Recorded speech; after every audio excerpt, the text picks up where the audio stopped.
কনফারেন্সে সংগ্রামী যৌথ মঞ্চ এবং সরকারি কর্মচারী পরিষদের পক্ষ থেকে আমরা স্বাগত জানাচ্ছি। এখানে সাথে আপনারা জানেন যে দীর্ঘ আইনি লড়াইয়ের পরে এই রাজ্যের কর্মচারী, পেনশনার এবং শিক্ষক শিক্ষিকাদের যে বকেয়া মহার্ঘ ভাতা 1 এপ্রিল 2008 থেকে 31 ডিসেম্বর 2019 এই সময়কালের মধ্যে পঞ্চম বেতন কমিশনের যে বকেয়া মহার্ঘ ভাতা ছিল, সেই নিয়ে বিভিন্ন কোর্টে লড়াইয়ের পরে মহামান্য সর্বোচ্চ আদালত অর্থাৎ সুপ্রিম কোর্ট রায় দেয় যে মোট যে বকেয়া তার 25% এক্ষুনি মিটিয়ে দিতে হবে এবং বাকি 75% সেটা কতগুলো ইনস্টলমেন্টে কখন কখন দেওয়া হবে তার জন্য একটা 4 সদস্যের কমিটি সুপ্রিম কোর্ট ফর্ম করেছেন।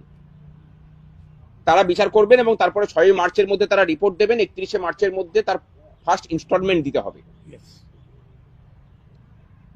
এই প্রেক্ষিতে আমরা জানি যে প্রায় 10 লক্ষাধিক কর্মচারী, শিক্ষক এবং পেনশনার আছেন, তাদের প্রত্যেকের হিসেব কষতে গেলে যে পরিমাণ সরকারি তৎপরতার প্রয়োজন, তার অর্থের সংস্থান করার জন্য যে বাজেটে অ্যালোকেশন রাখার প্রয়োজন, দুর্ভাগ্যের বিষয় যে আজকে প্রায় 14 দিন অতিক্রান্ত হয়ে যাওয়ার পরেও সরকারি তরফে আমরা সেরকম কোনো সদিচ্ছা এবং পদক্ষেপ দেখতে পাইনি। তারই প্রতিবাদে আমরা কর্মচারীরা নিজেদের সমস্ত রকম দলীয় ঐক্যের দলীয় পরিচয় ভেঙে শুধুমাত্র বঞ্চিত কর্মচারী এই পরিচয়ে ঐক্যবদ্ধ হয়েছি এবং বাধ্য হচ্ছি, অর্থাৎ সরকার বাধ্য করছেন আমাদেরকে পথে নামতে। এই পথে নামা শুধু নয়, আমরা প্রথমেই বলে রাখি যে সরকারটাকে অচল করার দিকেই কিন্তু কর্মচারীরা যাচ্ছেন। শুধু একটাই কথা বলার, যে কোনো একটা কারখানাতে যদি 100 জন কর্মচারী থাকেন, তার মধ্যে যদি 40 জন স্থায়ী কর্মী হন এবং 60 জন যদি অস্থায়ী কর্মচারী হন, কোম্পানি যদি সেই 40 জন স্থায়ী কর্মচারীকে অর্ধেক বেতনে কাজ করায়, তার সাথে পাল্লা দিয়ে কিন্তু অস্থায়ী কর্মচারীদের বেতনটাও কিন্তু অর্ধেক হয়ে যায় বা তার থেকে আরো কমে যায়। এরই প্রতিফলন আমরা পশ্চিমবঙ্গের বিভিন্ন ডিপার্টমেন্টে শুধু নয়, সর্বক্ষেত্রে দেখতে পাচ্ছি।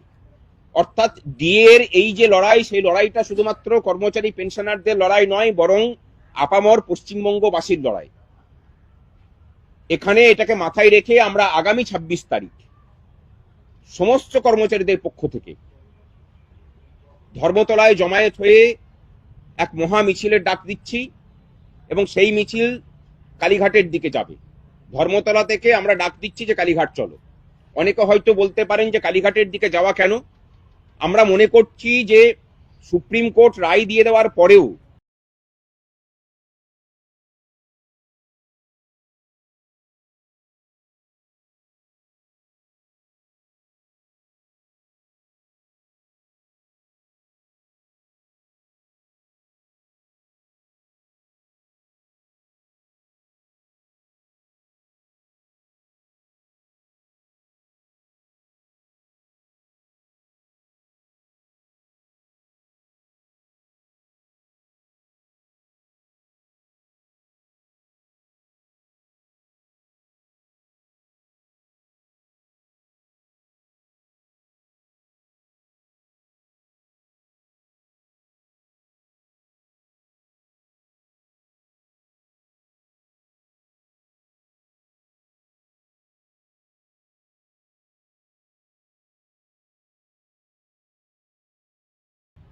মাননীয় মুখ্যমন্ত্রীর যে বক্তব্য এসেছে যে এখনো পর্যন্ত নাকি এটা আদালতের বিচারাধীন বিষয়, সেটা সাংবিধানিক পদে বসে থাকা কোনো মুখ্যমন্ত্রীর কথা হতে পারে না।